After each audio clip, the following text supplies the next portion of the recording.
Hey guys, welcome back to my channel. It's me, Irvin, with another manga chapter review. This is going to be on chapter 12 of Shounen Shoujo, or Ill Boy, Ill Girl, depending which version you're reading, the English or the Japanese. This is a great series. This 12 episode is kind of a reconstructive episode on the boy character. I will talk about that more in detail, but before I continue, a few things. One, if you have not done so, subscribe to my channel, hit that bell button if you guys don't mind, and you'll be notified when I go live or when I upload videos. Also, if you guys want to continue supporting me, you guys can do that on Patreon. I do have already my first Patreon. Thank you so much to Stephanie for becoming my first Patreon.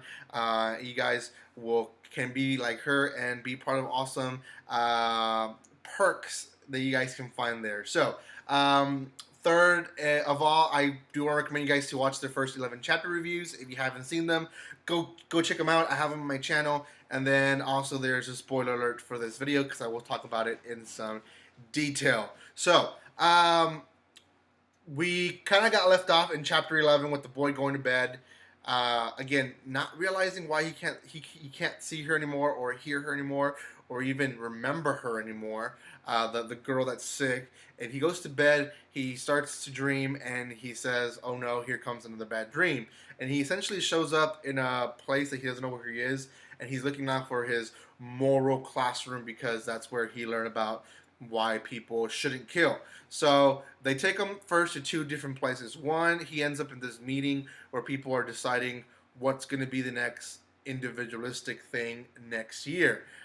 He quickly kind of learns that individualism is kind of hard to come because it has to be random. It has to be something that hasn't been done yet, and people are kind of discussing, well, it's been done, or it's not too unique. It sounds unique, but not too unique. And so he leaves with that thought of uniqueness is not really a common thing anymore in this world. Then he goes into a graveyard where people have released their uniqueness, like being a genius in piano, or wanting to be an astronaut, or being able to see fairies, or whatever. People have thrown their uniqueness to a graveyard. He's finally driven by this, we don't know who it is, rabbit faced person. Before he leaves, he asks the person, well, "Who are you?" And I'm guessing he asked this question because he's able to see the person, and the person says, "I'm an arsonist. I like to play with fire like a little kid." And he finally leaves. Now, before anything happens, else I explain on this story, I do want to say what happens in this panel, because in this panel we see this character be called by another character mom, and the character calls them dad back. So we know they're, I guess, mom and dad to a person, and we put one and one together real fast because what happens is these are actually the parents of the little girl. Remember, back in the first chapters when we met the little girl, we learned that the mom was an arsonist and the dad was a murderer or a psychopath, a serial killer. And they discuss in the last panel that we see of them saying hopefully he's able to kill her because they weren't. So we now know that these parents tried to kill the little girl probably multiple times and weren't able to do that. Why? Because of her disease. So he then finally arrives to this classroom, and first thing he notices that's different is there's no one else there but him. And the teacher tells him this is going to be a special class for you, and tells him that, or the big question is, when is it okay for someone to kill? Or is it okay for someone to kill at any instant? And he gives a lot of examples that have flaws to it, like, well, if we're in a war, then I guess it's okay to kill. But then you have to question, is war okay to have? Is war a good thing to have?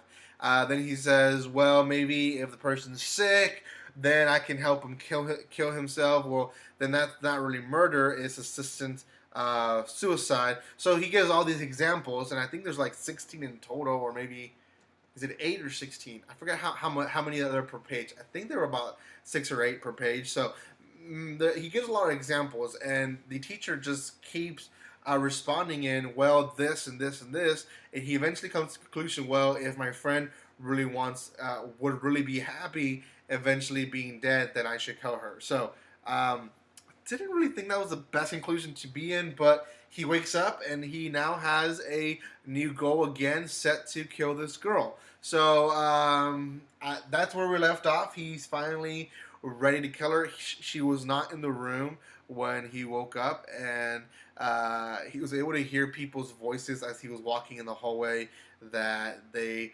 shouldn't have him close to her. Why is it important for them to be together, etc., etc. And he tells him, "You don't understand me because I'm unique, and that's the best part of me." So, in a nutshell, it's going pretty good. This is an anime, a manga that I have been really enjoying. Out of 10, I'm going to give this one a 7.5. It is unique in itself and relates to a lot of stuff that we guys can learn from this. Just the whole fact of how uniqueness is something that we crave for, yet it's so uncommon nowadays. That's just profound writing of the author. So great, great series. I will recommend it to those who are seeking for a gory, suspenseful type of manga. So, anyways, out of 10, 7.5 for now. So make sure you check it out in my channel, guys. I have 11 other chapters reviewed already for this series, so go check those out. Also, consider being a Patreon.